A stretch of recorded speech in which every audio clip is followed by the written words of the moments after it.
Hello guys, I am again here with a new heading, and today the heading is Kolbe-Schmidt. This reaction is again very important for the academic as well as competition. जैसा मैंने पहले भी कहा था कि शुरुआत में मैं अपने लेक्चर को हर रिएक्शन में एकेडमिक लेवल तक ही रखूंगा, ताकि जो एकेडमिक के बच्चे वीडियो देख रहे हैं उनको ये मालूम चले कि उनको एकेडमिक लेवल पर कितना पढ़ना है। और उसके बाद इस क्वेश्चन को मैं कॉम्पिटिटिव अप्रोच भी दूंगा। कॉम्पिटिटिव अप्रोच का मतलब होता है इसकी मैकेनिज्म और मैकेनिज्म से बेस्ड डेवलप होने वाले क्वेश्चन। एकेडमिक लेवल पर इस रिएक्शन की मैकेनिज्म नहीं आती। So you want to know कि how you can easily learn this reaction in a very easy manner on the level of the academic. Academic का बच्चा चाहता है कि मुझे कोई आसान ट्रिक बता दीजिए जिससे ये रिएक्शन बहुत आसानी से याद हो जाए। तो ट्रिक बताऊंगा पहले एकेडमिक वाले बच्चों को याद करने के लिए, और ट्रिक के ऊपर कोई लॉजिक नहीं होता। लॉजिक चाहिए होगा तो हम लोग फिर उसके अगला पार्ट देखेंगे जहां पर मैं कंपटीशन की बात आपसे करूंगा, वहां पर आपको लॉजिक परफेक्ट मिलेगा। तो चलिए पहले एकेडमिक वाले लेक्चरों को ध्यान देते हैं। तो एग्जाम में क्वेश्चन आता है कि what is the Kolbe reaction and how we can form salicylic acid. तो साहब यहां से स्टार्ट होती है Kolbe reaction when we have a phenol, and you know very well phenol is also known as carbolic acid. Yes, what will happen when phenol react with carbon dioxide? It is carbon dioxide. It is also known as dry ice. Carbon dioxide का एक नाम आपने और सुना होगा, dry ice. तो carbon dioxide बोले या ड्राई आइस कहें। चूंकि मैं इसमें रिएक्शन CO2 की करा रहा हूं तो इस घटना को मैं कार्बोक्सिलेशन भी कह सकता हूं। आपको याद होगा डी कार्बोक्सिलेशन, फर्स्ट ईयर पढ़ा है आपने, मैं आपको आगे पढ़ाऊंगा कार्बोक्सिलिक एसिड में। जब कहीं से CO2 गैस निकालते हैं तो उसे कहते हैं डी कार्बोक्सिलेशन, और जब CO2 गैस जोड़ते हैं तो उसे कहते हैं कार्बोक्सिलेशन। तो आप इस रिएक्शन को कार्बोक्सिलेशन भी कह सकते हैं, क्योंकि मैं CO2 की रिएक्शन करा रहा हूं।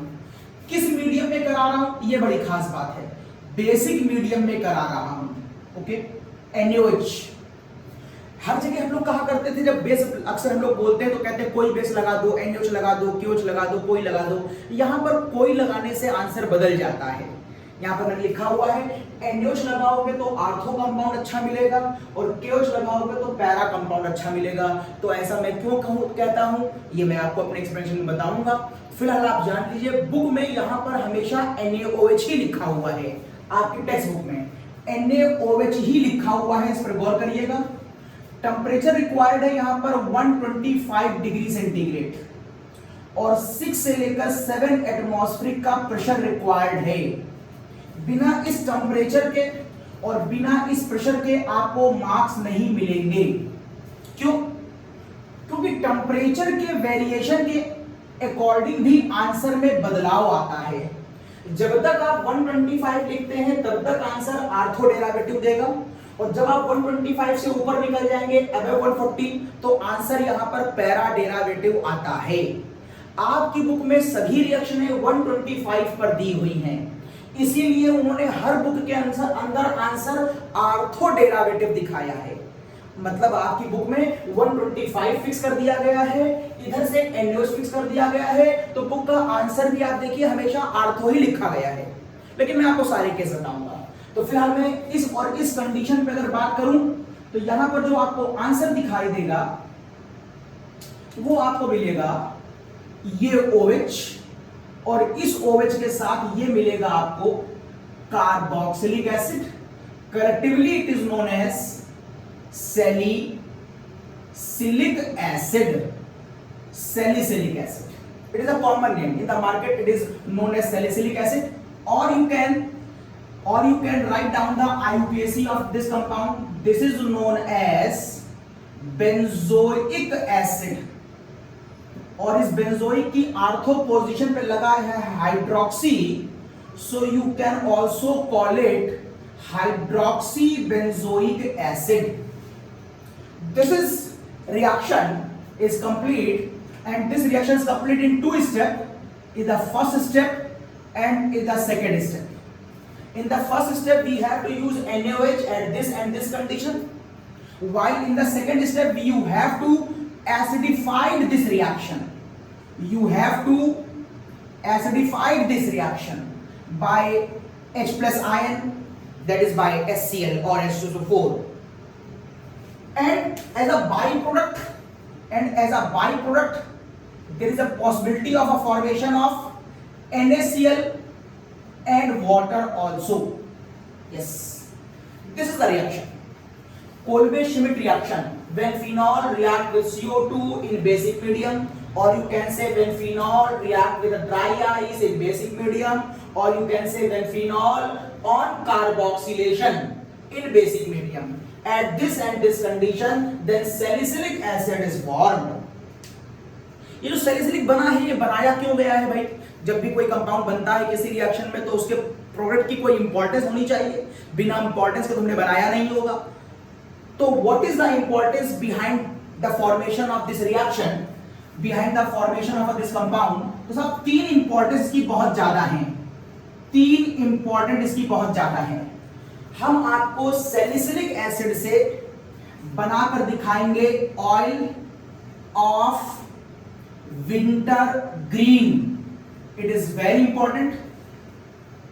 दूसरा बहुत इंपॉर्टेंट है सेलॉल. हम आपको ये बना के दिखाएंगे, ये सब एकेडमिक वाले सुन रहे हैं.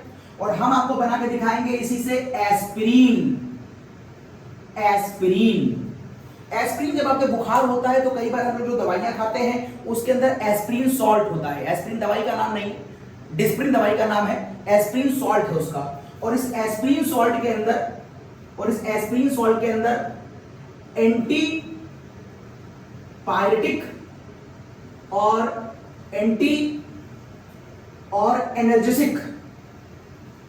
एनर्जेसिक दोनों प्रॉपर्टीज पाई जाती हैं. जब बुखार होता है तो बदन दर्द भी होता है, तो हम वहां पर ऐसी दवाई खाते हैं जिसके अंदर दोनों सॉल्ट एक साथ मौजूद हो. तो इसके अंदर एंटीपायरेटिक प्रॉपर्टी भी है और एनर्जेटिक प्रॉपर्टी भी है. तो aspirin is very effective when your body have a high fever. Salol, ये क्या है साहब? सेलॉल एक एंटीसेप्टिक है. सेलॉल एक एंटीसेप्टिक स्पीशीज है. जो आपका डिटॉल होता है उसके अंदर कुछ परसेंटेज में सेलॉल पड़ा होता है. It is antiseptic species. और ये जो ऑयल ऑफ विंटर ग्रीन देख रहे हैं आप, ये बाजार में बिकने वाला आयोडेक्स है. It is Iodex. इसे ऑयल ऑफ विंटर ग्रीन तो कहते हैं क्योंकि आयोडेक्स हरे रंग का होता है. कभी देखा हरे रंग का? कभी आयोडेक्स की शीशी लीजिएगा और उसे रोशनी में करके धूप में देखिएगा तो बहुत डार्क ग्रीन कलर का होता है. जिसे कहते हैं ना कहीं पर काई जमी हुई हो, काई. तो जैसी काई जमी होती है जहां पर बहुत मॉइस्चर होता है, गीलापन होता है, तालाब के पास देखिए, तालाब के पानी के ऊपर देखिए, बहुत दिन से अगर पानी मूव नहीं हुआ तो काई जम जाती है. तो वो काई जो एल्गी होती है और वो जो काई होती है वो डार्क ग्रीन कलर की वहां पर होती है.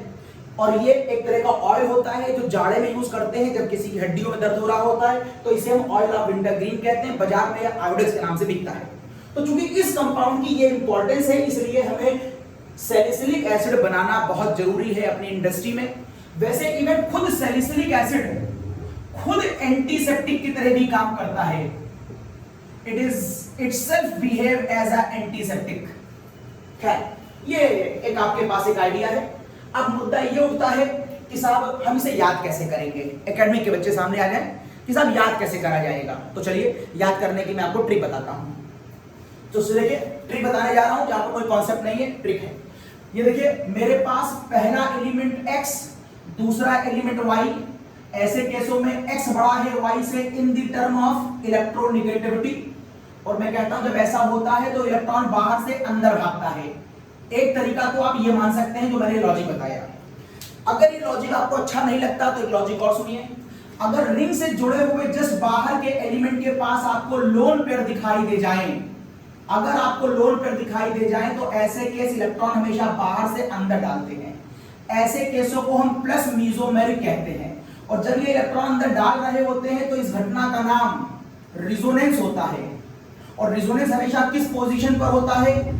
आर्थो पर और पैरा पर होता है, जिसकी वजह से इसकी आर्थो और पैरा पर निगेटिव चार्ज आ जाता है.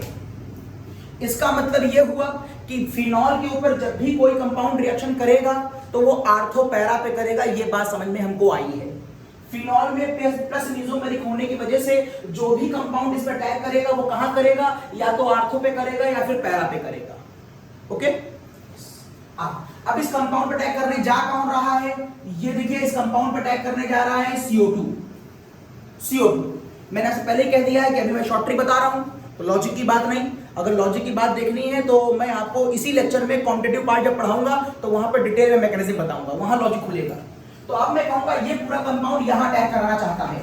अब देखिए आपके पास अटैक करने के दो ऑप्शन हैं, ये है आपके पास फिनॉल नंबर 1 और ये है आपके पास फिनॉल नंबर 2। मैं मान लेता हूं कि मेरे पास दो फिनॉल की संभावनाएं हैं। मुझे मालूम है सभी पर H लगा होता है, हर पॉइंट पर। मैंने एक बार H आर्थो पे दिखा दिया, एक बार पैरा पे, होता हर जगह है। मैं दो जगह को दिखा रहा हूं क्योंकि फिनॉल में दो जगह अटैक करवाने की संभावनाएं होती हैं, आर्थो पे और पैरा पर। अटैक करने कौन जा रहा है, CO2 गैस अटैक करने जा रही है, तो ये दो ही जगह अटैक करेगी, या तो आर्थो पर या फिर पैरा पर। मान लो इसने आर्थो पे अटैक कर दिया, तो अगर ये आर्थो पे अटैक करेगा तो बस आर्थो पर CO2 लगा दीजिए। तो आर्थो पर CO2 लगा दीजिए, ये देखिए C डबल बॉन्ड O, ये देखिए O आर्थो पे लगा दिया, और H यहां पर पहले से लगा था। Now this compound is known as salicylic acid.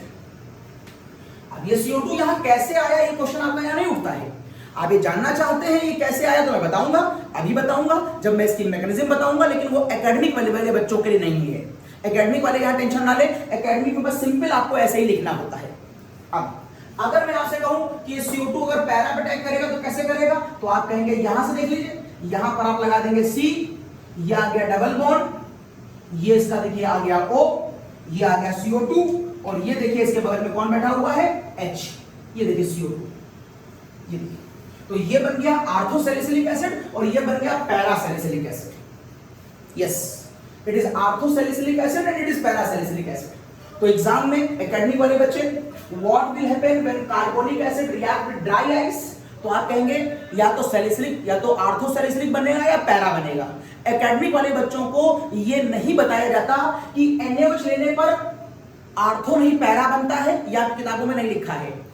और एकेडमिक वाले बच्चों को यह भी नहीं बताया जाता कि हाई टेम्परेचर जाने पर आर्थो नहीं पैरा बनता है। तो आप एकेडमिक वाले बच्चों को इस पर फोकस करने की आवश्यकता नहीं है।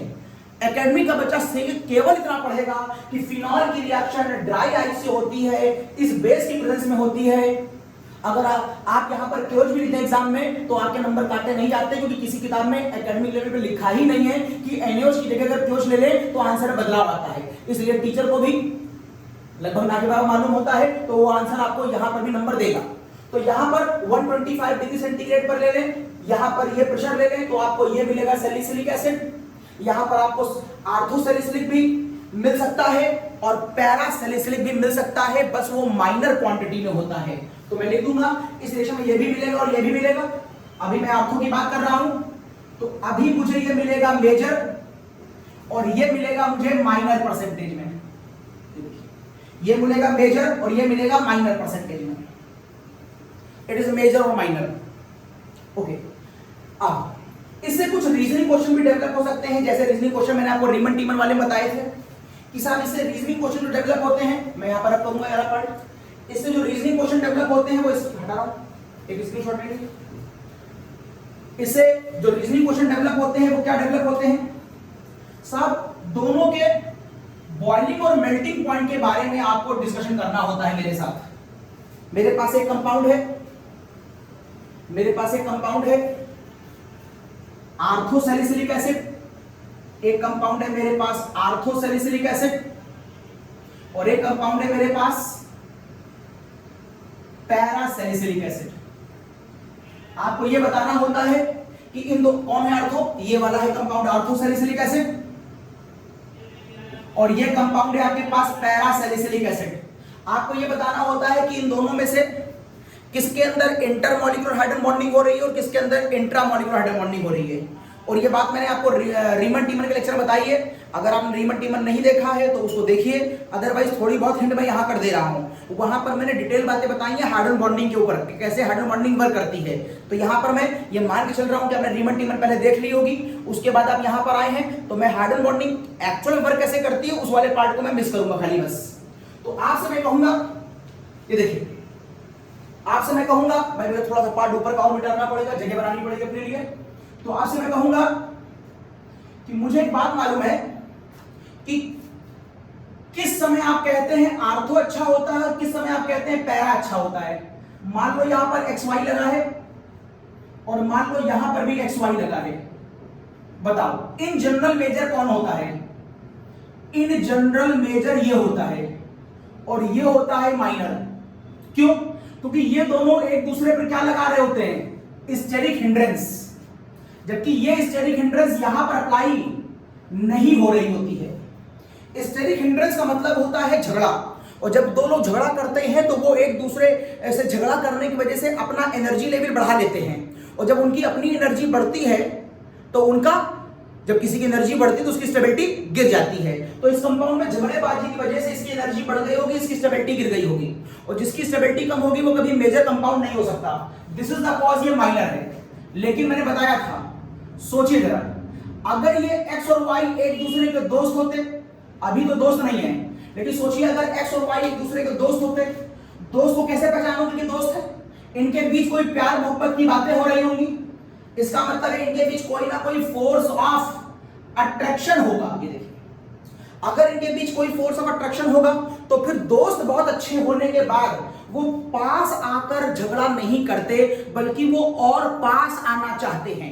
कई बार देखिए, जितने खास दोस्त सब लोग के साथ क्लास के अंदर बैठे होते हैं तो सब एक साथ ग्रुप बनाकर बहुत छोटे से एरिया में बैठ के बातें कर लेते हैं, और उस समय वो बहुत इंजॉय भी कर रहे होते हैं, खूब हंसी मजाक कर रहे होते हैं। इसका मतलब है उनकी ये टेंशन यहां से कुछ देर के लिए चली गई होती है, उनकी बॉडी का एनर्जी लेवल कम हो गया होता है और उनकी स्टेबिलिटी उस समय बहुत ज्यादा होती है। इसका मतलब अगर ये दोस्त हैं, इनके बीच अगर कोई बॉन्डिंग है, मान लो वो बॉन्डिंग हाइड्रोजन बॉन्डिंग है या कोई भी बॉन्डिंग हो, उस समय ये कंपाउंड स्टेबल हो जाता है, और अगर ये स्टेबल हो जाएगा तो उस समय ये कंपाउंड मेजर हो जाएगा। जबकि अगर दोस्त अलग अलग बैठे हुए हों, ये देखिए यहां पर एक दोस्त एक्स, यहां पर एक दोस्त वाई, आप कह रहे हैं कि दोनों दोस्त तो अच्छे हैं, इनके बीच हाइड्रोजन बॉन्डिंग है तो, लेकिन चूंकि बहुत दूर बैठे हैं इसलिए एक दूसरे के साथ एंजॉय नहीं कर पा रहे हैं, ये एक दूसरे के साथ हंसी मजाक नहीं कर पा रहे हैं, तो ये यहाँ की टेंशन कम नहीं कर पा रहे हैं। मतलब ये कंपाउंड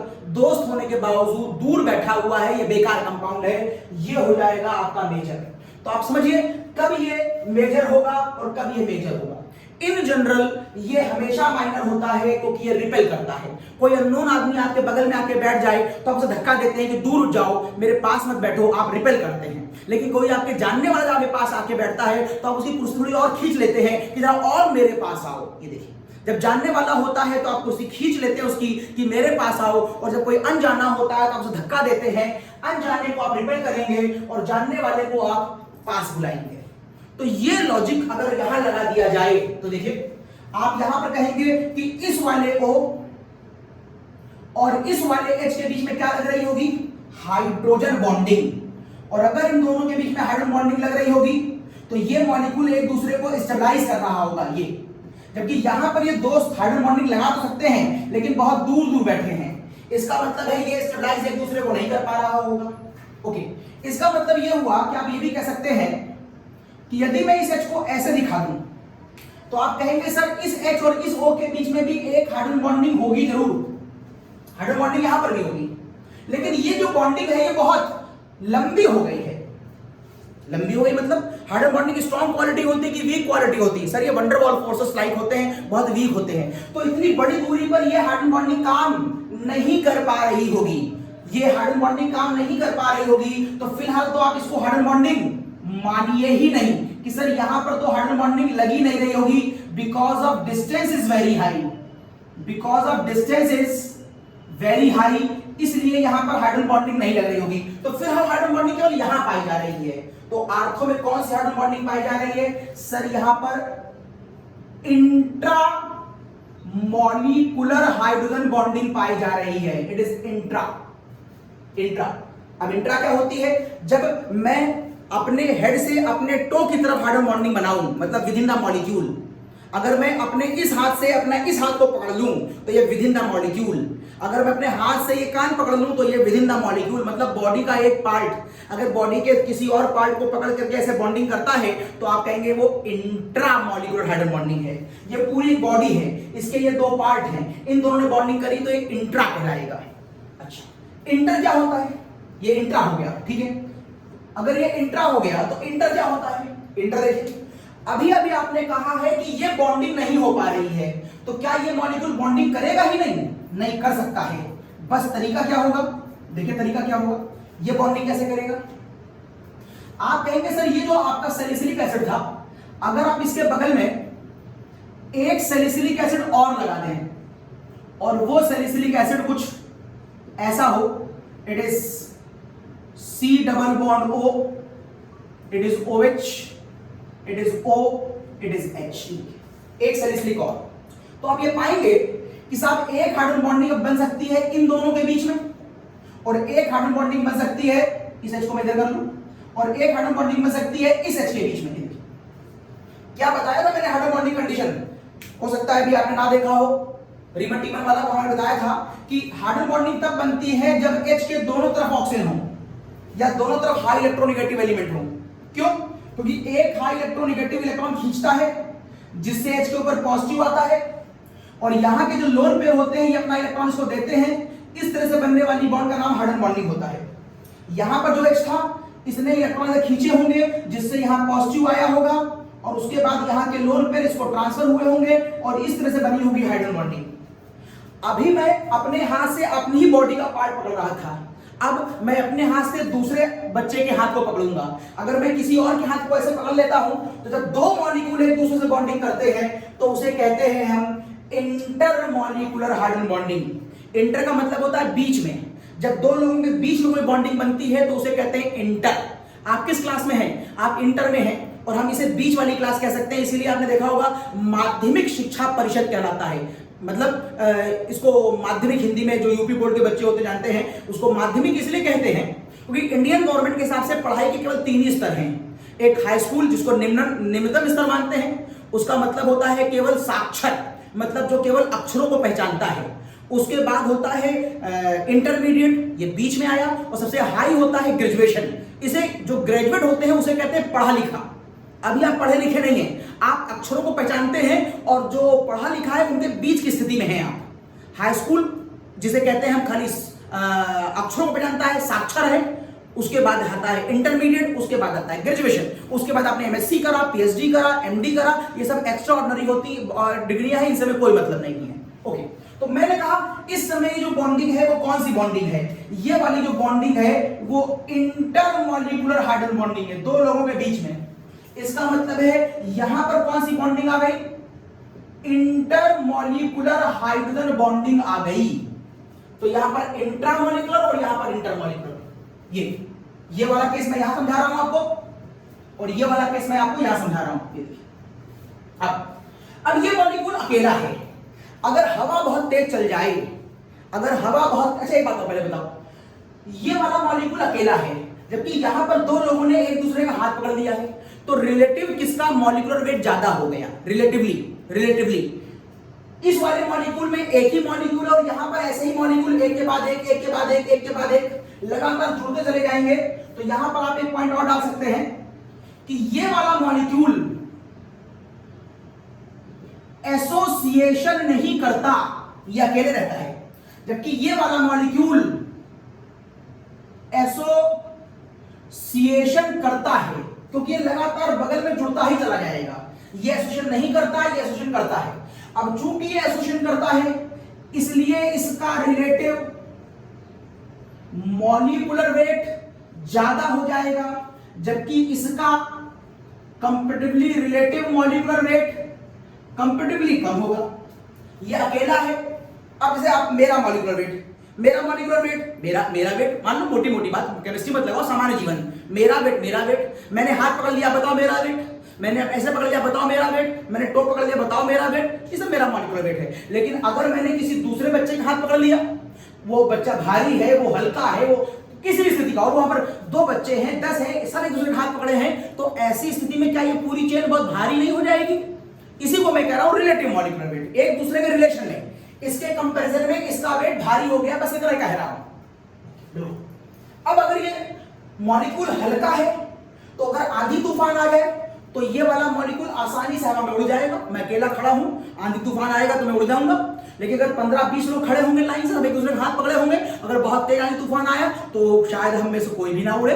इसका मतलब है कि जो हल्के मॉलिक्यूल हैं ये वोलेटाइल इन नेचर होते हैं। वोलेटाइल का मतलब है जिनमें वेपराइज होने की टेंडेंसी बहुत होती है, पेट्रोल, ईथर, परफ्यूम। और ये लो वोलेटाइल होते हैं या नॉन वोलेटाइल होते हैं? ये नॉन वोलेटाइल होते हैं, ये हवा में नहीं उड़ते, ये नॉन वोलेटाइल हैं।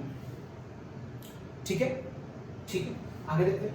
अब चूंकि ये बहुत भारी है तो इनको गर्म करके हवा में उड़ाना भी मेरे लिए आसान नहीं होगा। मतलब गर्म करके हवा में उड़ाना मतलब इनका बॉइलिंग पॉइंट, मतलब इन लोगों का बॉइलिंग पॉइंट बहुत ज्यादा होगा। बहुत भारी मॉलिक्यूल को हवा में उड़ाना मुश्किल होता है। हल्का मॉलिक्यूल है, थोड़ा सा गर्म करोगे, एनर्जी दोगे, काइनेटिक एनर्जी लेकर उड़ जाएगा, तो इनका बॉइलिंग पॉइंट कंपैरेटिवली कम होता है। दोनों ही जनरली सॉलिड है, ये भी सॉलिड है, ये भी सॉलिड है। इसलिए अगर हम इनका मेल्टिंग पॉइंट निकालें तो पाते हैं कि इनका मेल्टिंग पॉइंट भी ज्यादा है और कंपैरेटिवली इनका मेल्टिंग पॉइंट कम है। Solubility, out of these two which one is more soluble in water? तो सॉल्युबिलिटी डिपेंड करती है सरफेस एरिया पर। शक्कर का बड़ा मॉलिक्यूल डालोगे तो देर में डिसॉल्व होगा, और शक्कर को पीस के डालोगे तो पानी में जल्दी डिसॉल्व होगा। समान जीवन में देखने को मिलता है, यहां अप्लाई कर दो। दो लोगों के मिलने से, इनके दो लोगों के ऊपर हाइड्रोजन बॉन्डिंग के लगने से, दो लोगों के मिलने के बाद हाइड्रोजन बॉन्डिंग के लगने से इसका जो इफेक्टिव सरफेस एरिया है वो ये होता है, it is your effective surface area. जबकि यहां पर एक ही मॉलिक्यूल में हाइड्रोजन बॉन्डिंग के बनने से इसका जो इफेक्टिव सरफेस एरिया होता है वो ये होता है। बताओ कहां सरफेस एरिया ज्यादा है? यहां कम है, यहां ज्यादा है। जहां सरफेस एरिया ज्यादा होगा वहां पर सॉल्युबिलिटी ज्यादा होगी। मैं समझ गया कि ये कंपाउंड कंपैरेटिवली हाईली सॉल्युबल होगा और ये कंपाउंड कंपैरेटिवली पानी में लेस सॉल्युबल होगा।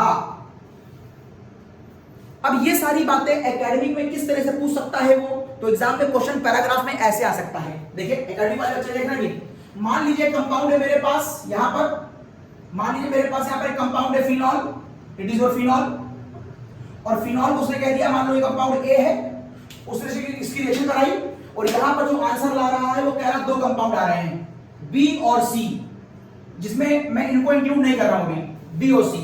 वो कह रहा है जो बी कंपाउंड है वो वाटर में सॉल्युबल है और जो सी कंपाउंड है वो वाटर में लेस सॉल्युबल है। बताओ बी वाले का नाम क्या है और सी वाले का नाम क्या है? समझ गए ना? जो वाटर में ज्यादा सॉल्युबल है वो पैरा होगा और जो वाटर में कम सॉल्युबल है वो आर्थो होगा। उसने कहा एक कंपाउंड ए है, उसने ड्राई आई से कंबाइन किया, बी और सी बनाया, एक हाई वोलेटाइल है एक लेस वोलेटाइल है, एक का बॉइलिंग पॉइंट ज्यादा है एक का बॉइलिंग पॉइंट कम है, एक में इंट्रामोलिकुलर हाइड्रोजन बॉन्डिंग है एक में इंटरमोलिकुलर हाइड्रोजन बॉन्डिंग है, एक में एसोसिएशन हो रहा है और एक में एसोसिएशन नहीं हो रहा है। बताओ ये बी और सी क्या है? ऐसे इनमें से कोई भी प्रॉपर्टी देकर के वो बी और सी के बारे में पूछ सकता है। तो ये बताया मैंने, हाइड्रोजन बॉन्डिंग की वजह से बनने वाले दो कंपाउंडों के नेचर में चेंज आता है। तो यहां पर बात खत्म होती है एकेडमिक वालों की। एकेडमिक वाले लोगों को ये लेक्चर यहीं तक देखना था। अब यहां शुरू करता हूं मैं कंपटीशन, और कंपटीशन का मतलब होता है मैकेनिज्म, और केवल मैकेनिज्म नहीं, और फिर उस मैकेनिज्म को पढ़ने से कौन कौन से कॉन्सेप्ट डेवलप हुए, और उन बच्चों को मैं ये भी बताऊंगा कि NaOH लगाने पर आर्थो क्यों बनता है और KOH लगाने पर पैरा क्यों बन जाता है, ये भी आपको मालूम चलेगा। और कंपटीशन वाले बच्चों को यह भी मालूम चलेगा कि अगर यहां पर H होगा, जैसा कि आप जानते हैं, तो यहां पर आंसर यही आएंगे, लेकिन अगर यहां पर H ना हो करके D हो जाए, ड्यूटीरियम, तो आप देखेंगे कि यहां पर ये H नहीं बचेगा, ये D हो जाएगा। अब ऐसा क्यों हो जाएगा ये कंपटीशन वाले बच्चे जानेंगे, क्योंकि उनको मैकेनिज्म पढ़नी है। एकेडमी में क्वेश्चन आते नहीं है। अगर मैंने आपसे कहा कि इसके सेकंड स्टेप में जो मैं एसिडिक मीडियम लेता था, तो एसिडिक मीडियम लेने के मेरे पास दो ऑप्शन हो सकते हैं, या तो मैं एसिडिक मीडियम के नाम पर स्पेसाइन डालूं या एसिडिक मीडियम के नाम पर डी डालूं। आप ये पाएंगे कि अगर मैं सेकंड स्टेप में स्पेसाइन डालूंगा तो यहां पर H दिखाई देगा, अगर मैं यहां पर डी डालूंगा तो ये कंपाउंड डी फॉर्म करेगा। अब आपको समझना यह है मैकेनिज्म से कि क्या वजह है कि ये वाला डी हमको यहां दिखाई देता है और यहां वाले H और D जो भी होंगे वो हमको यहां क्यों दिखाई देते हैं, और बहुत सारी बातें। ये सारी बातें मैं कॉम्पिटिशन वाले बच्चों के लिए करने जा रहा हूं। चलिए यहां शुरू करते हैं अपना कॉम्पिटिटिव अप्रोच। चलिए शुरू करते हैं। एक स्क्रीनशॉट मैंने मिटा दिया था, एक स्क्रीनशॉट ले लिया बच्चे पार्ट का। यस, तो मैं हटा रहा हूं इसको।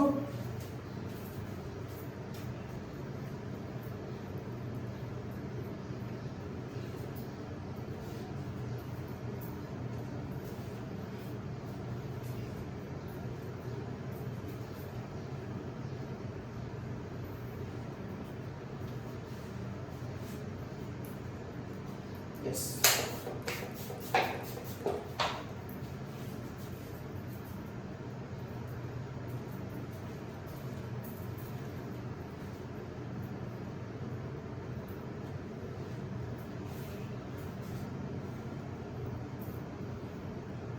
चलिए, now let's start for the competition. It is competitive part. It is competitive part. Let's start. Competition part हमेशा स्टार्ट होता है मैकेनिज्म से। First of all, what is it's mechanism, how it works. तो देखिए, सबसे पहले हम लेते हैं फिनॉल। This is phenol. आपको मालूम है एसिड होता है, और जैसे ही मैं इसके अंदर बेस डालता हूं, अभी मैंने NaOH डाला है, NaOH डालते ही एसिड बेस में रिएक्शन होगी और यहां पर एक सॉल्ट बन जाएगा। आपको इसका नाम मालूम है, it's name is sodium phenoxide. It is sodium phenoxide. ये जो पानी लिया है, सॉरी NaOH लिया है, ये ऑब्वियस एक्वस मीडियम में लिया होगा।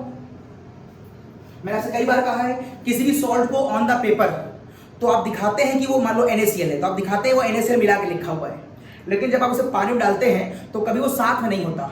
Na कहीं और टहल रहा है, Cl कहीं और टहल रहा है, खाली वो सोल्यूशन की न्यूट्रलिटी मेंटेन कर रहा है। तो आपको फिलहाल यहाँ पर Na शो करने की कोई बहुत आवश्यकता नहीं है, बस आपको मालूम होना चाहिए कि यहाँ पर Na है। तो जहां पर आवश्यकता होगी वहां मैं शो करूंगा, अभी आवश्यकता नहीं है तो मैं हटा दे रहा हूं। तो ये Na मैंने ऊपर कहीं पर रखा हुआ है, जब आवश्यकता होगी तो बुला लाऊंगा। फिलहाल मेरे पास ये कंपाउंड है सोडियम फेनॉक्साइड। तो पहली बार इसके ऊपर NaOH लगाने पर यह आंसर आता है, ठीक है। अब इसके ऊपर मुझे एक बात मालूम है कि फिनॉल कैसा डेरिवेटिव होता है, आर्थो पैरा डेरिवेटिव होता है। क्यों होता है बता चुका हूं, क्योंकि इसके ऊपर लोन पेयर होने की वजह से ये क्या लगाता है, प्लस मीजोमेरिक लगाता है। इसका मतलब इलेक्ट्रॉन बाहर से अंदर की तरफ आएंगे। चलो लेके आते हैं हम लोग। इसके अंदर अल्टरनेट पे डबल बॉन्ड है, अगर ये वाली बॉन्ड अंदर आए तो ये वाली बॉन्ड निकल के बाहर जाएगी, मालूम हमको, जिससे इसकी जो नेक्स्ट फिगर आएगी वो क्या आएगी, तो ये वाली बॉन्ड हो जाएगी डबल, यहां पर आ जाएगा निगेटिव चार्ज, और ये फिगर आपको यूं दिखाई देगी ऐसे। सही, आप चाहे तो और घुमा सकते हैं, ये लाएंगे यहां तो यहां पर, लेकिन हमको मालूम है कि अभी हम आर्थो प्रोडक्ट की बात कर रहे हैं, अभी हम पैरा की बात नहीं कर रहे हैं। अभी NaOH में आर्थो ही आएगा, और NaOH में आर्थो क्यों आएगा मैं बताऊंगा। फिलहाल मैं यहीं पर रोक दे रहा हूं, अभी मैं इसको आगे नहीं ले जा रहा हूं। अगर मैं यहीं पर रोक करके इसके ऊपर कार्बन डाइऑक्साइड लगाऊं और ये कार्बन डाइऑक्साइड हाई प्रेशर पर अप्लाई करूं ताकि बहुत इफेक्टिवली काम करे at temperature of this condition, अगर मैं ऐसा करता हूं तो यहां पर होता क्या है, यहां पर होता यह है कि ये कार्बन डाइऑक्साइड खुद ही पोलराइज होने जा रहा है। क्यों? क्योंकि मैं इसके अंदर एक नेचर डेवलप करना चाहता हूं जिसका नाम है इलेक्ट्रोफिलिक नेचर। क्या अभी इसके अंदर इलेक्ट्रोफिलिक नेचर है? चेक करो, ऑक्सीजन पे लोन पेयर है, यहां पर इलेक्ट्रॉन बहुत ज्यादा है, यहां पर इलेक्ट्रॉन बहुत ज्यादा है, कोई निशान नहीं दिख रहा। यहां पर इसका 1 2 3 4 इलेक्ट्रॉन अपने, और 4 ये और ले लेगा, तो यहां पर कितने इलेक्ट्रॉन है? 8। इसका मतलब है यहां ऑलरेडी इलेक्ट्रॉन ज्यादा है और यहां पर ऑक्टेट पूरी है, तो इसके अंदर इलेक्ट्रॉनों की कोई कमी हमें कहीं से दिखाई नहीं दे रही है। Means in the first sight मैं कह सकता हूं कि यह कंपाउंड इलेक्ट्रोफाइल नहीं है। CO2 is not a electrophile. लेकिन जैसे ही मैं कंडीशन देता हूं, इस कंडीशन पर देयर इज अ पॉसिबिलिटी कि ये वाली पाई बॉन्ड बाहर की तरफ मूव कर जाए। मैंने आपसे कई बार कहा है, अगर लोन पेयर होगा तो वो अपना इलेक्ट्रॉन देगा, अगर पाई बॉन्ड होगी तो वो हमेशा प्लस एम और माइनस एम की तरह, अगर पाई बॉन्ड होगी तो वो इलेक्ट्रॉन ट्रांसफर करेगी हाई इलेक्ट्रोनेगेटिव एलिमेंट की तरफ। तो ये इलेक्ट्रॉन हाई इलेक्ट्रोनेगेटिव पे ट्रांसफर कर गई। और यदि ऐसा हुआ तो क्या अब आपको ये कार्बन डाइऑक्साइड कुछ ऐसा नहीं दिखाई दे रहा होगा? क्या आपको ये कार्बन डाइऑक्साइड कुछ ऐसा नहीं दिखाई दे रहा होगा? ऊपर आ जाएगा माइनस, यहां आ जाएगा प्लस। अब देखिए, यहां पर लोन पेयर थे वो अभी भी हैं, यहां पर लोन पेयर थे वो अभी भी हैं, लेकिन जरा यहां पर देखो, 1 2 3 4, 1 2 3 4 5 6, कितने इलेक्ट्रॉन बचे? 6। अगर इलेक्ट्रॉन 6 बचे तो इसका मतलब है यहां पर इनकंप्लीट ऑक्टेट आ गई। और इनकंप्लीट ऑक्टेट का मतलब यहां इलेक्ट्रॉनों की कमी हो गई। मींस जो पहले इलेक्ट्रोफाइल नहीं था, अब वो कहने लगा कि मैं क्या बन गया? मैं इलेक्ट्रोफाइल बन गया।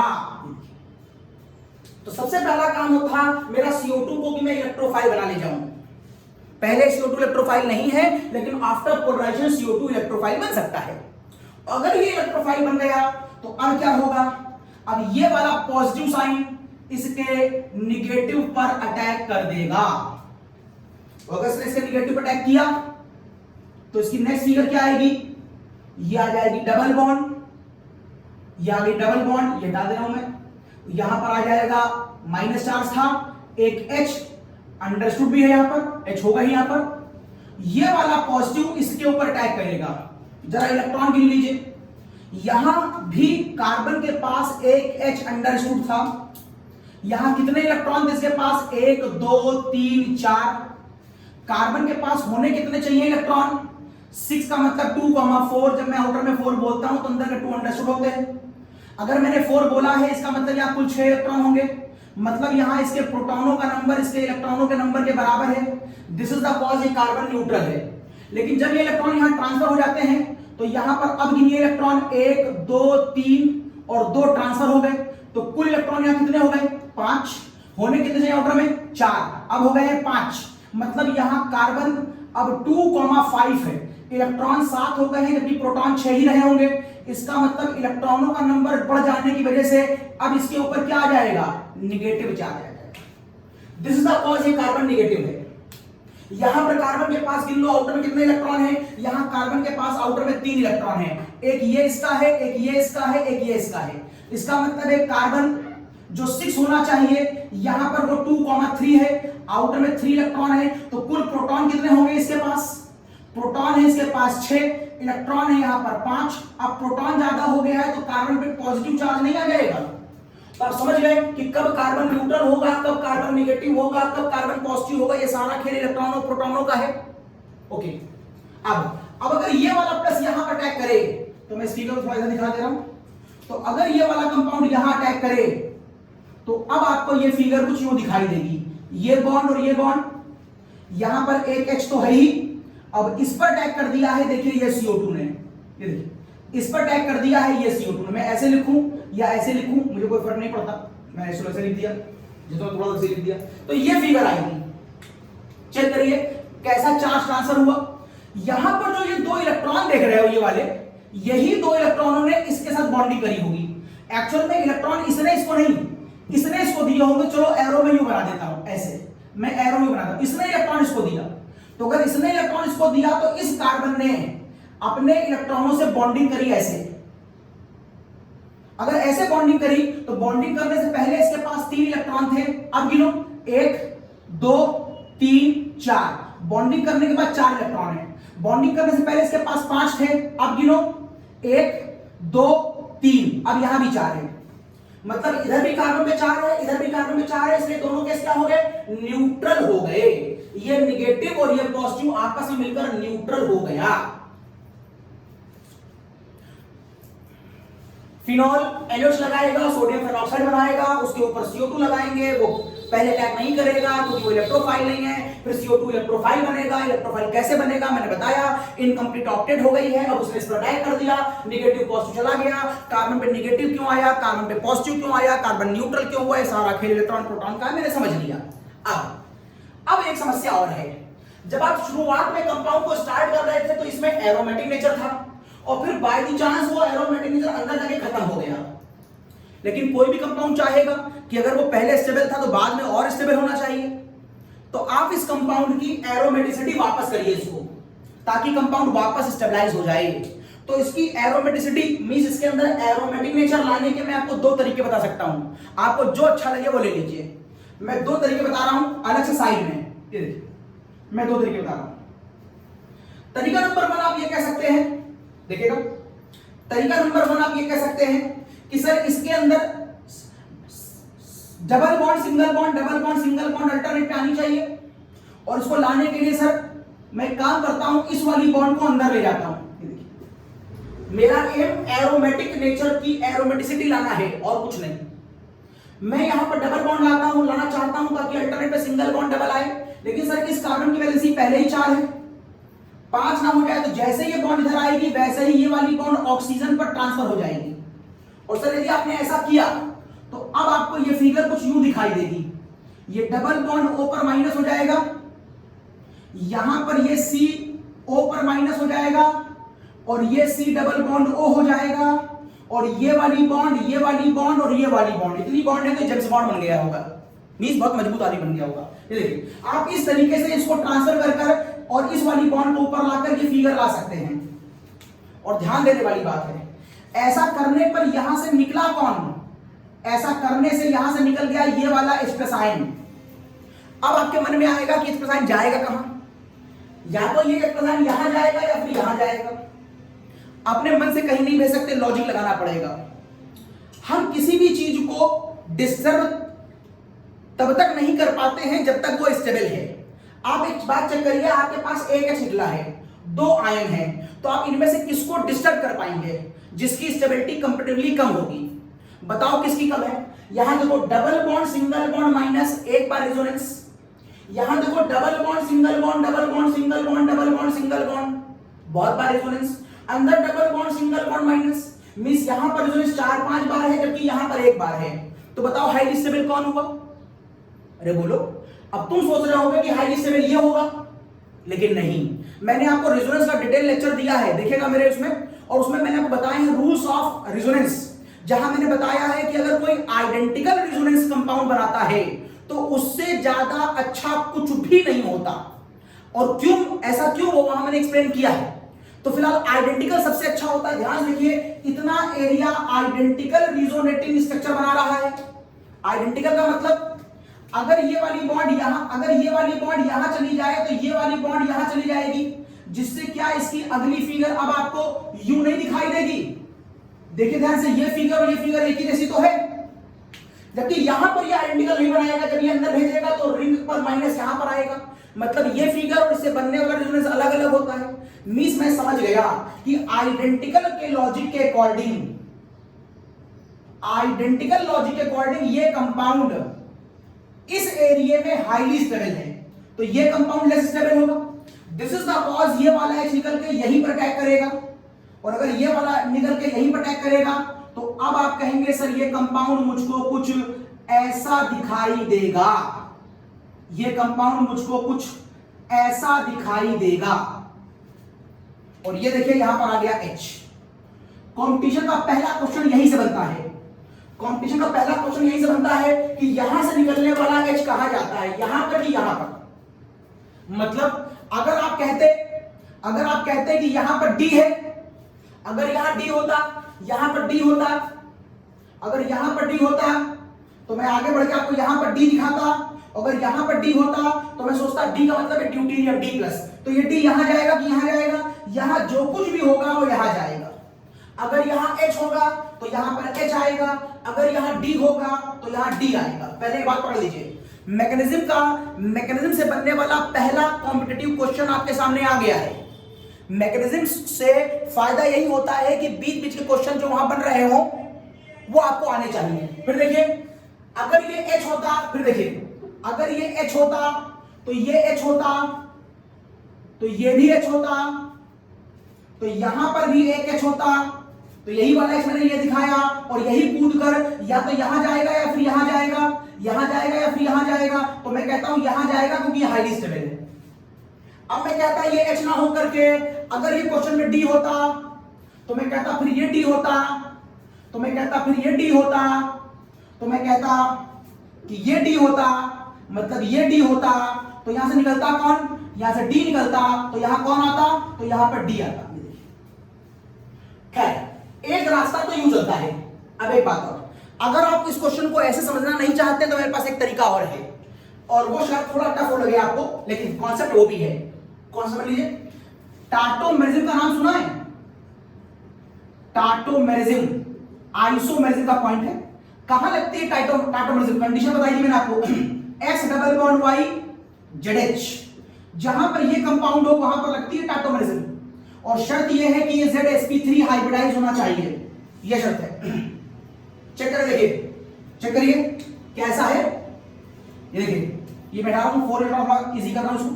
देखिए यहां पर ये X O को, ये Y, और इस वाले कार्बन को मैं मान रहा हूं Z। X double bond Y single bond Z, और Z के ऊपर एक H लगा है। इसे H मानो या D मानो, मैं वापस H कर ले रहा हूं, आप D भी ले सकते हैं, समझाने के लिए मैं कर रहा हूं। X double bond Y ZH, और 1 सिग्मा 2 सिग्मा 3 सिग्मा 4 सिग्मा, ये कंफर्म है कि sp3 हाइब्रिडाइज है। ये टाटोमेरिज्म की कंडीशन फॉलो कर रहा है। और टाटोमेरिज्म में कौन सी फॉर्म हाईली स्टेबल होती है? कीटो फॉर्म की इनॉल फॉर्म? टाटोमेरिज्म में कौन सी फॉर्म हाईली स्टेबल होती है? कीटो फॉर्म की इनॉल फॉर्म?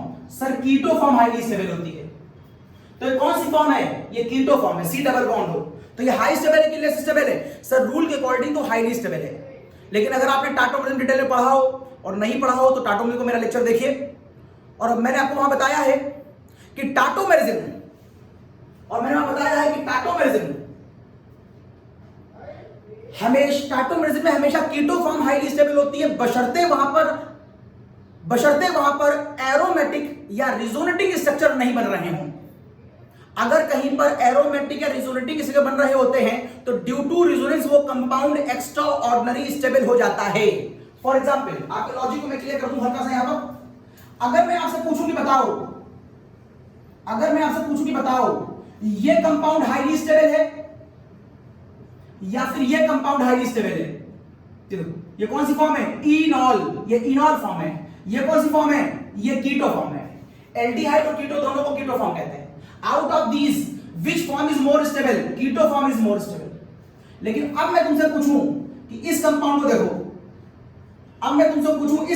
देखो, ये डबल बॉन्ड, यहां पर आ गया डबल बॉन्ड, ये आगे डबल बॉन्ड, ये आगे डबल बॉन्ड, यहां पर एक निगेटिव, और एक कंपाउंड मैंने आपको ये दे रखा है, इज समथिंग लाइक दिस।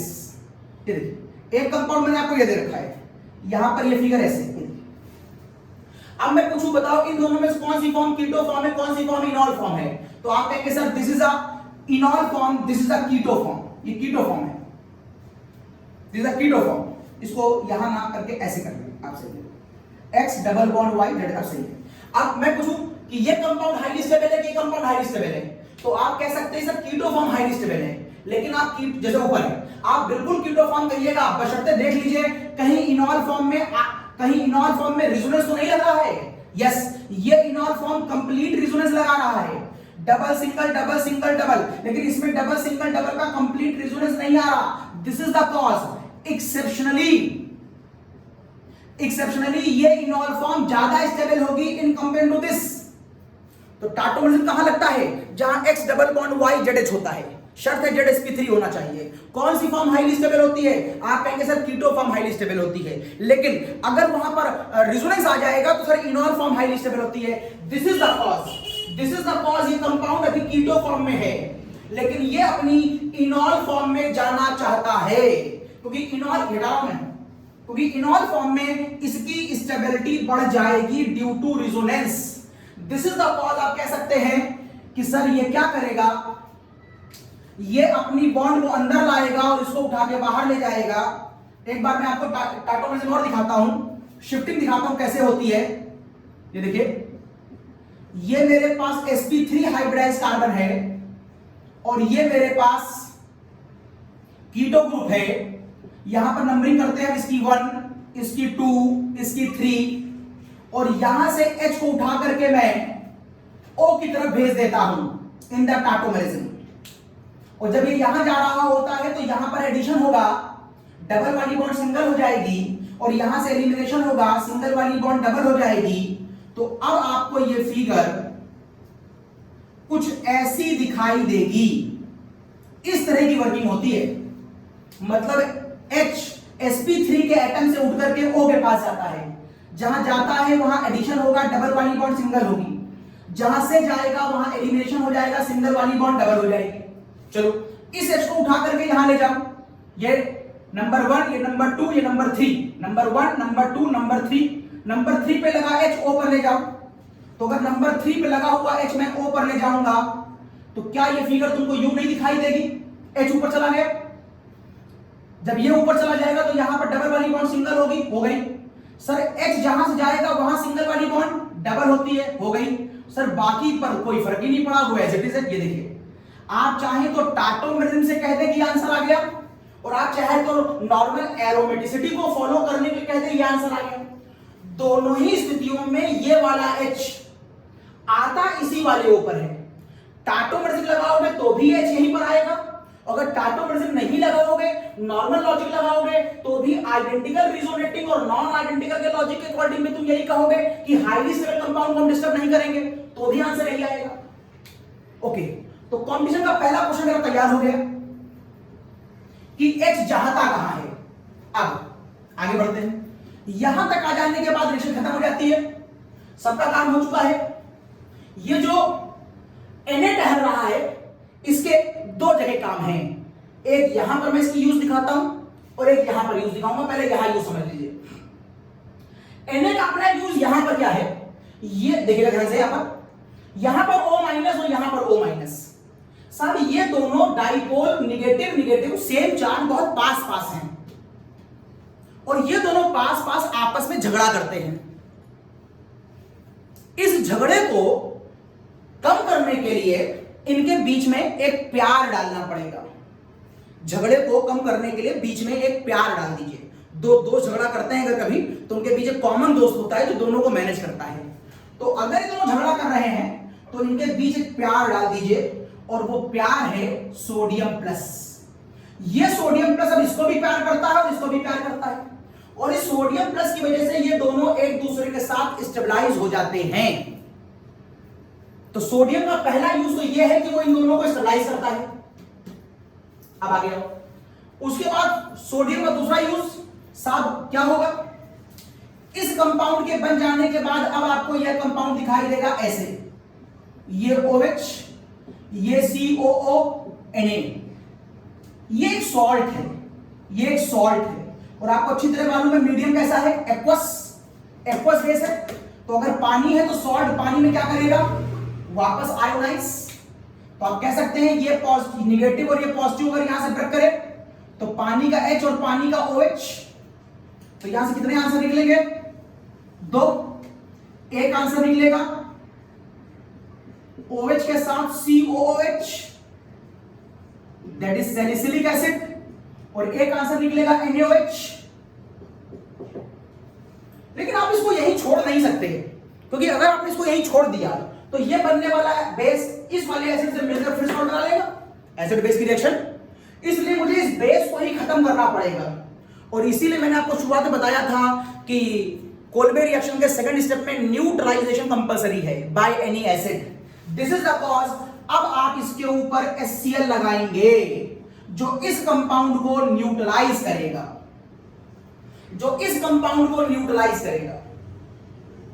अब इस कंपाउंड को न्यूट्रलाइज करेगा तो क्या बनाएगा, NaOH मिलकर क्या बनाएगा, NaOH मिलकर NaCl और वाटर बनाएगा, और ये कंपाउंड खत्म हो जाएगा। अगर ये कंपाउंड खत्म हो जाएगा तो आपको ये मिल गया आपका आंसर। ठीक, अब एक खास बात, अब इस बात को ऐसे समझिए कि यहां पर जो सेकंड स्टेप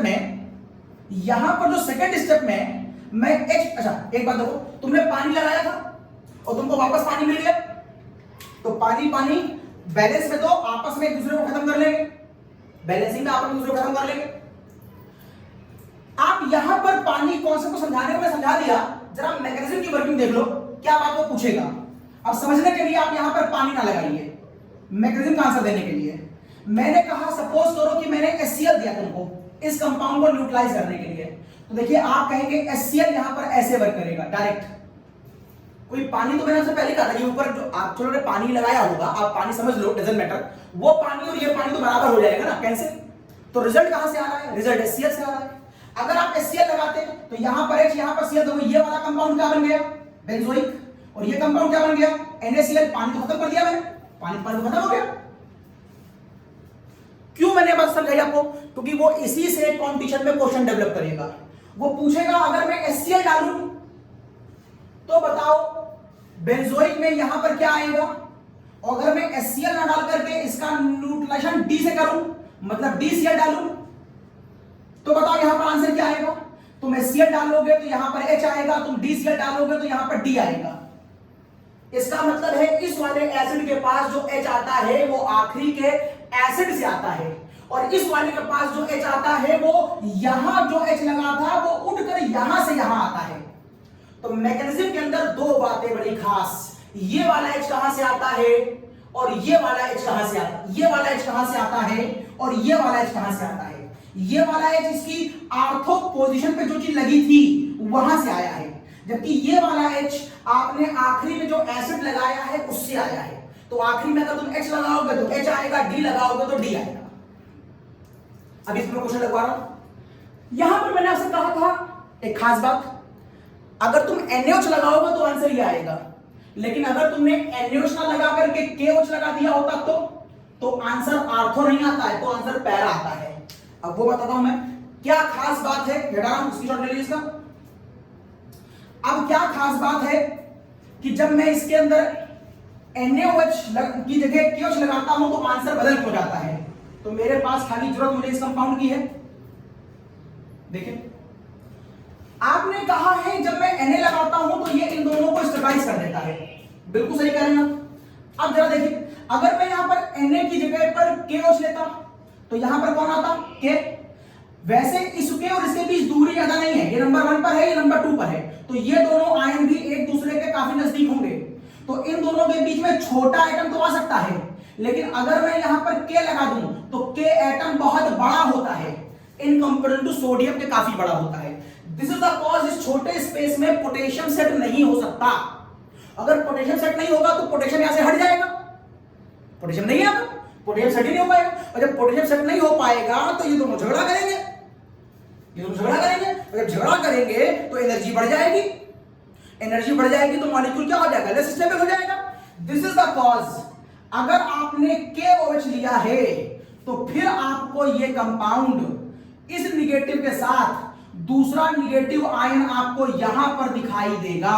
ये देखिए, ये देखिए, दिस इज द कॉज। आपसे वो कंपटीशन में पूछता है NaOH लगाएंगे तो क्या आंसर आएगा? आप कहोगे आर्थो आएगा, और KOH लगाएंगे तो क्या आंसर आएगा? आप कहोगे पैरा आएगा। किसी किताब में लिखा नहीं है कि ऐसा क्यों होता है, कुछ फॉरेन राइटर की किताबों में खाली अवेलेबल है। तो आपको मैं बताऊं, आप समझ लो लॉजिक क्या है। अगर ये दोनों कुछ भी मैं ना लगाऊं, अगर यहां कुछ भी ना लगाऊं तो दोनों झगड़ा करेंगे, तो मॉलिक्यूल डिस्टेबलाइज कर जाएगा। तो मैंने स्टेबलाइज करने के क्या लगाया? Na लगाया। Na लगाऊंगा तो ये इन दोनों को प्यार में बांध देगा, काम हो गया। अगर आपने Na ना लगाया तो क्या लगा दिया? K लगा दिया। अगर K लगा दोगे तो वो इन दोनों के बीच आ ही नहीं पाएगा, उसका साइज ही बहुत बड़ा है, सेट नहीं हो पाएगा, सेट नहीं हो पाएगा, झगड़ा करेगा, और झगड़ा करेगा तो कहां चला जाएगा? यहां चला जाएगा, यहां। अब ये मत कह देना सर कुछ मत लगाइए, ना NaOH लगाइए ना KOH लगाइए, तो झगड़ा नहीं करेगा, फिर झगड़ा करेगा। वो तुम्हारा तुम सोचो, ना NaOH लगाइए ना KOH लगाइए तो झगड़ा करेगा, और झगड़ा करेगा तो तब भी तो पैरा पे आ जाएगा। अरे तो बिना बेस के तो रिएक्शन होएगी ही नहीं, बिना बेस के तो रिएक्शन ही नहीं होएगी, कोई ना कोई बेस तो लगाना ही पड़ेगा। छोटा बेस लगाओगे तो ये, और बड़ा KOH लगाओगे तो फिर आंसर ये आएगा। तो कंपटीशन वाले बच्चों को 3 रीजनिंग मैंने कंपटीशन की बताई हैं। NaOH और KOH से आर्थो और पैरा में फर्क कैसे आता है, और मैग्नीशियम में कौन सा H और कौन सा D कहां से कहां पर जाता है, इस पर बेस मैं कुछ क्वेश्चन ले रहा हूं। अभी मैंने टेम्परेचर का इफेक्ट नहीं बताया है, बताऊंगा अभी, पहले जितना बता दिया है इसके ऊपर कुछ क्वेश्चन लगा लेते हैं। चलिए देखते हैं क्वेश्चन।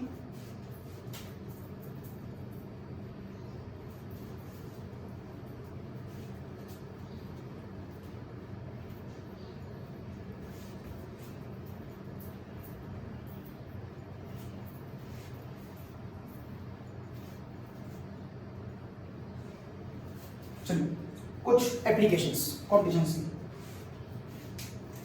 एप्लीकेशंस, सीखने से फायदा क्या हुआ? एप्लीकेशंस। तो अब आप क्वेश्चन देखिए, मेरे पास एक फिनॉल है, दोनों साइड एच है, यहां भी एच है, और मेरे पास एक फिनॉल है जिसमें हर तरफ डी लगा है, मेनली आर्थो और पैरा पर, डी मतलब ड्यूटेरियम। यहां पर मैंने रिएक्शन कराई है कार्बन डाइऑक्साइड और NaOH in step number 1 and in step number 2 H plus ion at 125 degree 67 atmosphere। Answer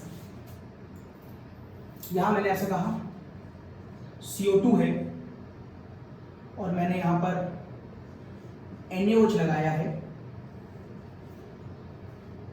और बाद में मैंने यहां पर D प्लस आयन दिया है। Step number 1, step number 2, 125 degree और 67 एटमॉस्फेयर कॉमन है।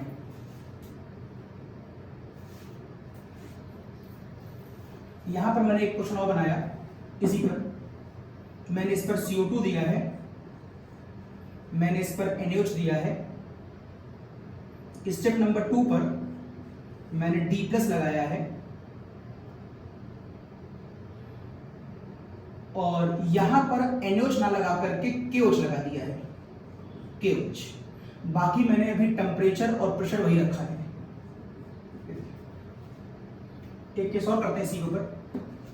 अगर मैं कहूं कि इसके ऊपर मैंने CCl4 लगा दिया है, NaOH step number 1, step number 2 पर मैंने इसमें D प्लस लगा दिया है, टेम्परेचर और प्रेशर वही रखा है। क्वेश्चन नंबर नेक्स्ट, अगर मैं कहूं कि इसके ऊपर मैंने Cl2Br2 लगा दिया है और NaOH in step number 1, step number 2 पर मैंने इसमें D प्लस लगा दिया है और प्रेशर और टेम्परेचर मैंने वही रखा है। या मैं कहूं कि मैंने इसके ऊपर NaOH लगाया है, नहीं लगाया NaOH, KOH लगाया है और मैंने यहां पर फ्लोरीन, क्लोरीन, ब्रोमीन और आयोडीन लिया है। स्टेप नंबर 2 पर मैंने यहां पर D प्लस लिया है, प्रेशर टेम्परेचर वही रखा है। ये मेरा कुछ क्वेश्चन है। अब जिनको मैकेनिज्म मालूम है और जिनको लॉजिक मालूम है और जो थोड़ा सा दिमाग भी लगा सकते हैं, वो इस क्वेश्चन को आसानी से कर ले जाएंगे। ये क्वेश्चन मैं तो मान के चलूंगा कि जेई लेवल पे ही है। नीट लेवल पर वो आपसे इससे खाली प्रोडक्ट पूछता है, बस अंदर की मैकेनिज्म डिटेल में नहीं लेके जाता है, तो वहां पर ज्यादा मैकेनिज्म बेस्ड क्वेश्चन नहीं आते हैं। यहां पर देखिए, तो यहां पर अगर फिनॉल है, पहला क्वेश्चन फिनॉल है, आपको CO2 और NaOH रियल कंडीशन देकर आप समझ गए कि सर ये है तो पोलवे, सर ये है तो पोलवे शिमिट, पोलवे शिमिट, ये पोलवे शिमिट है। अब होगा क्या सर, पोलवे शिमिट के अंदर जो आंसर आएगा वो कुछ इस तरीके का आएगा, जो आंसर आएगा वो कुछ इस तरीके का आएगा। और जो सर खेल है वो इसके बीच होता है कि यहां पर H और यहां पर H कहां से आता है, और खेल ये है कि वो आर्थो पर बैठेगा कि पैरा पर बैठेगा। सर हम आर्थो में बैठा लेंगे, अगर पोटेशियम नहीं है मेरे पास, क्योंकि पोटेशियम अगर आ जाएगा तो फिर वो इन दोनों को बीच में बैठ के स्टेबलाइज नहीं कर पाता, तो फिर यहां झगड़ा होता है और मॉलिक्यूल पीछे चला जाता है। तो देखो पहले NaOH है कि KOH है? सर NaOH है। ओके, अगर NaOH है तो ये छोटा होगा तो बीच में बैठ करके इन दोनों को स्टेबलाइज कर सकता है। ओके, तो एक बात तो कंफर्म है, NaOH है तो आर्थो बनेगा। ठीक, अब यहां पर जो H आता है वो कौन सा आता है? आपको जो भी याद हो, मान लो आपको टाटोमेरिज्म याद आ रही है, तो आपको याद है टाटोमेरिज्म के लॉजिक के अकॉर्डिंग यहां पर जो H था उसी को मैग्नीशियम में मैं यहां पर लेके गया था। ये तो पहले निकल गया था, क्योंकि ये कंपाउंड बेसिक मीडियम में क्या बना चुका था अपना, फेनॉक्साइड आयन। ये मॉलिक्यूल तो बेसिक मीडियम में बना चुका था फेनॉक्साइड आयन। तो फिर यहां पर H वापस कहां से आएगा? यहां पर H ये वाला जाता है टाटोमेरिज्म, तो यहां पर H है तो ऊपर H जाएगा। ठीक है, ऐसा करने के बाद यहां तक आपको ये मॉलिक्यूल अभी इस फॉर्म में दिखाई दे रहा होता है, इस फॉर्म में। तो यहां पर H कहां से आता है? आखिरी में कराते थे न्यूट्रलाइजेशन एसिड से, तो तो अगर एसिड का H दोगे तो फिर यहां पर H आएगा, सर आपने H दिया है इसलिए इसका आंसर ये आएगा। ओके ठीक है, परफेक्ट। अगला फिर आओ, सर इसको देखकर मैं पहचान गया ये कोलबे-श्मिट रिएक्शन है। अगर ये कोलबे-श्मिट है तो सर ऊपर O माइनस होगा और यहां पर COO माइनस होगा। सर ये आर्थो पे होगा कि पैरा पे होगा, डिसाइड करेगा NaOH या KOH। सर Na है तो सर ये आर्थो वाला होगा। अब तो माइनस यहां लगाओ या यहां लगाओ, इससे मुझे बाबा फर्क नहीं पड़ता है। ये सर ये Na वाला होगा, ठीक है ठीक। यहां पर H कहां से आता है? सर टाटोमरिज्म से आता है, तो सर यहां पर H दे रखा है तो यहां पर H आएगा, बिल्कुल ठीक है। और यहां पर जो आंसर आता है वो एसिड से आता है। इस बार एसिड कौन सा दिया है? D दिया है। Sir this is the cause, इस बार यहां पर D आएगा क्योंकि आपने मुझे यहां D दिया है, ठीक। यहां पर सर यहां पर जब मैं आता हूं तो मैंने सोचा कि ऑप्शन मेरे पास ये आना चाहिए था और मेरे पास ऑप्शन ये आना चाहिए था टाटोमरिज्म कोलबे रिएक्शन के अंदर। लेकिन देख लो Na है कि पोटेशियम है। अगर Na होगा तो ठीक है, पोटेशियम होगा तो बीच में बैठ ही नहीं पाएगा, तो झगड़ा करेंगे तो मॉलिक्यूल दूर हो जाएगा। ये देखिए पोटेशियम दिया मैंने इस बार, अगर मैंने पोटेशियम दे दिया है तो वो यहां पर नहीं बैठ पाएगा, तो ये दोनों झगड़ा करेंगे तो ये यहां से हट जाएगा। सर इसलिए ये मॉलिक्यूल अब आपको ऐसा दिखाई देगा, बिल्कुल ठीक है। टेंपरेचर में भी चेंज मैंने किया नहीं है। अब सर यहां पर जो होता है वो ऊपर जाता है, यहां पर H है तो टाटोमरिज्म के अकॉर्डिंग यहां पर H चला जाएगा, और जो यहां पर होता है वो आखिरी में एसिड से आता है। सर एसिड किसका है? D का है, this is the cause. Sir यहां पर D आएगा, ठीक है, बिल्कुल ठीक है, एकदम सही है। अभी मैं टेंपरेचर की बात नहीं कर रहा हूं, उसको लास्ट में एक लाइन बता दूंगा अलग से। अब जरा इन कंपाउंडों के ऊपर ये केस देखिए, ये वाला देखिए और ये वाला देखिए और ये वाला देखिए, CCl4। अब ये CCl4 को आप फिर बहुत देख के बहुत चक्का होंगे कि सर CCl4 तो सर ये तो होता ही नहीं, तो कोलबे ही नहीं है। सर NaOH है, देखिए NaOH है, 125 डिग्री है, 6-7 है। सर ये बता रहा मैं कोलबे हूं, ये बता रहा मैं कोलबे हूं, ये बता रहा मैं कोलबे हूं। चलो सर ये भी मान लिया, ये भी बता रहा कोलबे है, लेकिन सर ये कोलबे कहां से हो गया? CCl4 तो कोलबे नहीं होता। साहब मैंने कहा था मैकेनिज्म पढ़ने के बाद थोड़ी सी अकल भी लगानी है। ध्यान से देखिए, ये कोलबे रिएक्शन है, CCl4 में भी कोलबे है। देखिए कैसे, अगर मैं आपसे कह दूं कि मेरे पास ये है CCl4 और मैंने आपको जो NaOH दिया है वो गिन के तो दिया नहीं है, जितना चाहिए उतना ले लो। तो अगर मैं आपसे कह दूं कि यहां पर NaOH रिएक्शन कर ले, एक बार NaOH, दो बार NaOH, एक बार NaOH, दो बार NaOH, तीन बार NaOH और चार बार NaOH। अगर दिए गए CCl4 पर NaOH अपनी रिक्वायरमेंट के अकॉर्डिंग रिएक्शन कर ले, तो ये NaCl गया, ये NaCl गया, ये NaCl गया और ये देखिए NaCl गया। अगर ये गया तो ये वाला OH यहां पर, ये वाला OH यहां पर, ये वाला OH यहां पर, ये वाला OH यहां पर, क्या बन गया? कार्बन टेट्राहाइड्रोक्साइड बन गया। C के ऊपर OH, C के ऊपर OH, C के ऊपर OH और C के ऊपर OH, कुछ ऐसी फिगर बन गई, जस्ट लाइक अ सात्विक, just like a this figure, ये स्वातिक का साइन, उससे बना लीजिए। अब ये फिगर आ गई। अब इस फिगर में खास बात देखिए, यदि आपको हाइड्रोजन बॉन्डिंग का ज्ञान हो, ध्यान देखिए हाइड्रोजन बॉन्डिंग लग रही है कैसे? H के दो तरफ हाई इलेक्ट्रोनेगेटिव एलिमेंट होने चाहिए। इस H के इधर ये O इलेक्ट्रॉन घसीटेगा, इसलिए इस पर प्लस आएगा, और फिर यहां का जो लोन पेयर है वो अपना इलेक्ट्रॉन इसको दे देगा, देखो बन गई हाइड्रोजन बॉन्डिंग। ऐसे ये इलेक्ट्रॉन घसीटेगा, यहां पर प्लस आएगा, ये अपना इलेक्ट्रॉन इसको दे देगा, देखो बन गई हाइड्रोजन बॉन्डिंग। सही, यहां पर देखो ये इधर घसीट रहा होगा, यहां पर प्लस आएगा, तो ये देखो बन गई हाइड्रोजन बॉन्डिंग। यहां पर देखो ये घसीट रहा होगा, यहां पर प्लस आएगा, ये इलेक्ट्रॉन यहां भागेगा, देखो बन गई हाइड्रोजन बॉन्डिंग। ये तो बहुत सारी हाइड्रोजन बॉन्डिंग है।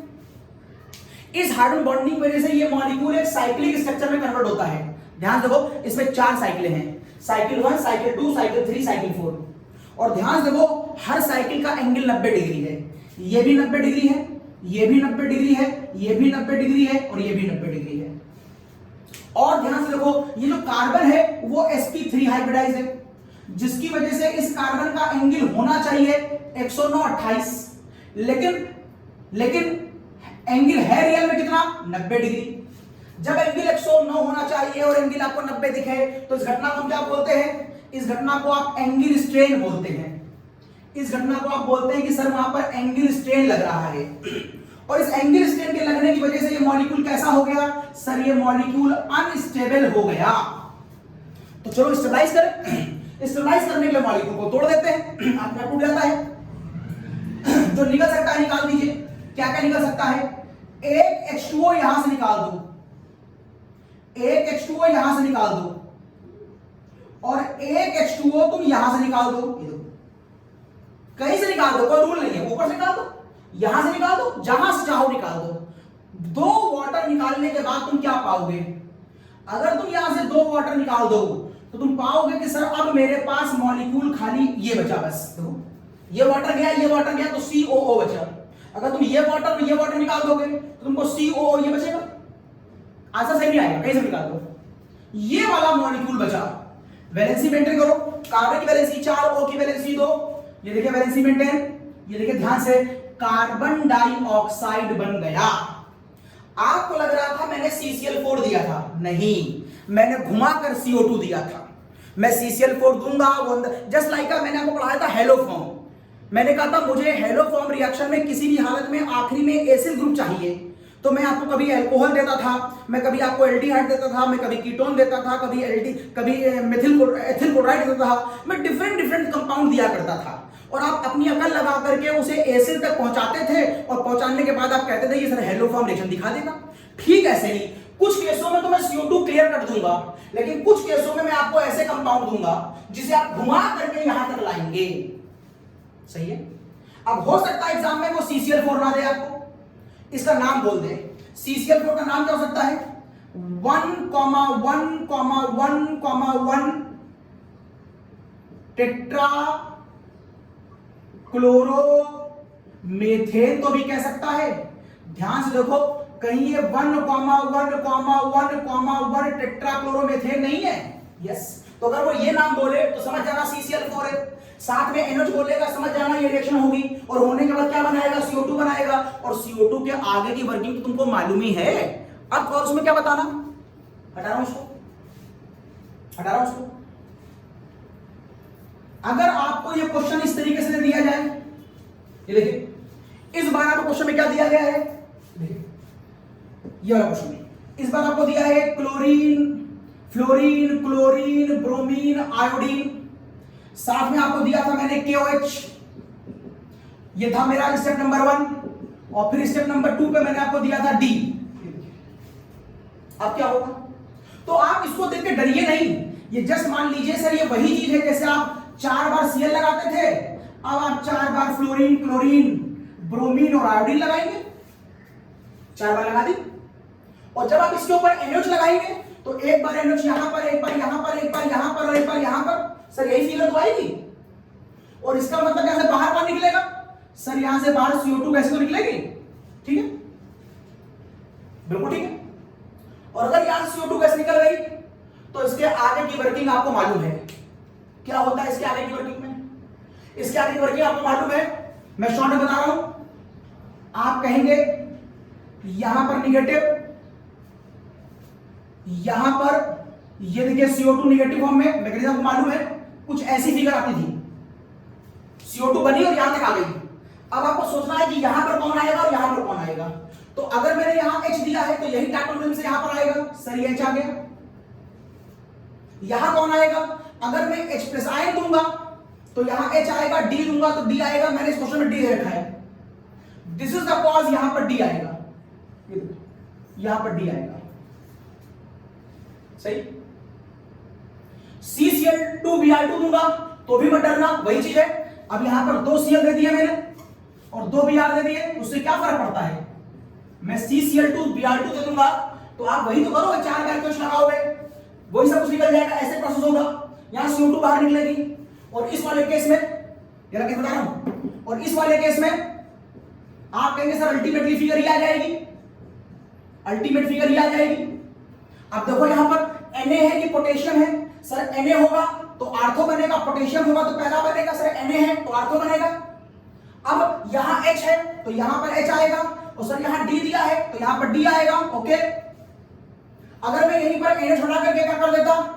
KOH कर देता, तो बस आप कहते हैं सर ये यहां से हट जाएगा, सर ये यहां पर आ जाएगा, बस ये है मैकेनिज्म का फायदा।